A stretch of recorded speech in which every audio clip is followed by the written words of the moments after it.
Hey everybody, Lina here. So good to be back with you on Thursday, my favorite day of the week. I'm so pumped about it. Got another Power Minute coming, and I just love being with you in the morning, all right? So no matter when you're watching this, maybe you're watching this right before your bedtime, welcome anytime, YouTube, Facebook. Glad you're here. If we've never met before, good to meet you, all right? Today's Power Minute is called Don't Look Back. Our verse is Ecclesiastes 7:10. Say not, why were the former days better than these? For it is not from wisdom that you ask this. Are you guilty of looking back on your life in regret? I'm afraid I am sometimes guilty of that too. I've got a lot in my past that I don't love, don't you? I was looking through my Facebook feed the other day and came across a picture of an old friend. I started walking back memory lane and came up with at least 35 scenarios of what my life could have been like if I had made a different choice. Pretty soon, I felt burdened and heavy laden. I was miserable and alone. I found myself sinking into self-pity. I should have known better. In Ecclesiastes 7:10, God tells us, say not, why were the former days better than these? For it is not from wisdom that you ask this. Wisdom is understanding God's heart. It is knowing that God has a plan for your life because he loves you and knows what's best for you.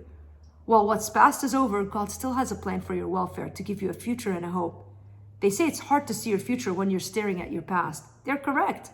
Learn to look with God's eyes at both your past and your future and rest in knowing that he is still in control of every detail of your life. Now, here's a question for today. What's your biggest regret in life? Write it down on a piece of paper. Now, look at that regret from God's perspective. Then rip it up and place that piece of paper in the trash bin and rejoice that we serve a God who moves us past our worst regret. All right. That's a good exercise. I'm not just saying it for us to just be like, oh, cool, okay, like do it. Take a minute, write down your regrets, and then throw them at the feet of Jesus. Just rip them up and just ask God to give you a second chance. He's the God of second chances. I firmly believe that. And I'm here because of that. Second chances is not just one second chance, but every morning is a mulligan.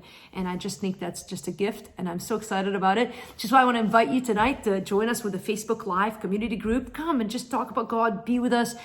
We have a closed community on Facebook that you can join. Everyone's welcome, but we just make it where we're on a live and we don't drive everybody else crazy. And with my incessant blah, blah, blahing verbiage, and I talk a lot, and I'm sorry, and I keep looking at the watch. I always think it's going to be a minute, and now we're at 2 minutes and 33 seconds, but I love you guys, and I'm glad you're here and still listening. All right, I'll catch you again tomorrow, Friday. Happy fall. Go drink a pumpkin spice something for celebrating fall, and have a good day, all right?